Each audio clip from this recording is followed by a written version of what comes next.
बड़ा जनाधार है उसको लेकर चलते हैं। क्या अब भी आपको लगता है कि ये तमाम पार्टियां सियासी रूप देने की कोशिश कर रही हैं? देखिए, हमें पहचानना चाहिए, जनता को पहचानना चाहिए कि बाबा साहब अम्बेडकर की प्रतिमा पर सिर्फ माला चढ़ाना और बाबा साहब अम्बेडकर के विचारों को फॉलो करना, उसमें कितना बड़ा फर्क है। यही भारतीय जनता पार्टी जब दलितों के हितों की बात आती है, दलितों के अधिकार की बात आती है, तब मुंह छुपाने का काम करती है।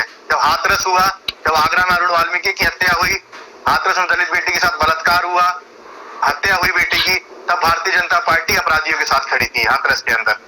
जब अरुण वाल्मीकि की हत्या हुई आगरा के अंदर, तब भारतीय जनता पार्टी खामोश खड़ी थी।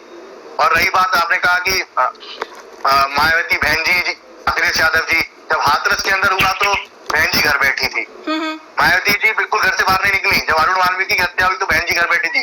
जब लखीमपुर हुआ तो मायावती जी घर बैठी थी। जब अम्बेडकर मूर्ति बलिया में तोड़ी गई, आजमगढ़ में तोड़ी गई जी, तब बहन जी घर बैठी थी। जब आप देखिए, ये कहते हैं कि बाबा साहब के विचारों को, इनके प्रदेश में, इनकी जहां सरकार है, डॉक्टर बाबा साहब अम्बेडकर की मूर्तियां तोड़ी जाती हैं। उस व्यक्ति जिसने भारत देश का संविधान लिखा, उसकी मूर्तियां तोड़ी जाती है। किस उद्देश्य से ये कहते हैं कि डॉक्टर बाबा साहब अम्बेडकर के विचारों को ये मानते हैं या फॉलो करते हैं, या डॉक्टर बाबा साहब अम्बेडकर के विचारों का देश बनाना चाहते हैं? अरे, डॉक्टर बाबा साहब अम्बेडकर को आप दिखावे के लिए मत मानिए। अगर करना है तो उनके समाज के लिए जो वो चाहते थे, जो उनके आदर्श थे, उन पर चलकर कुछ थोड़ी बुद्धि अपने अंदर लेके आइए, और थोड़ी बुद्धि नरेंद्र मोदी जी को दीजिए कि किस तरीके से देश के अंदर डॉक्टर बाबा साहब अम्बेडकर के जो अनुयायी हैं उनका भला हो सके। एक धर्म को टारगेट करके आप अपनी राजनीति कर रहे हैं, सिर्फ और सिर्फ एक धर्म को गुमराह करके, एक धर्म के ऊपर यूएपीए लगा के, एक धर्म के ऊपर गुंडा एक्ट लगा के आप सिर्फ अपनी राजनीति सेक रहे हैं, और इससे ज्यादा कुछ नहीं।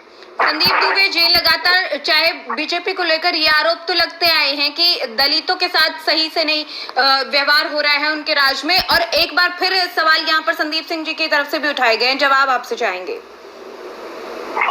मैं साफ कहूंगा, बाबा साहब कहते थे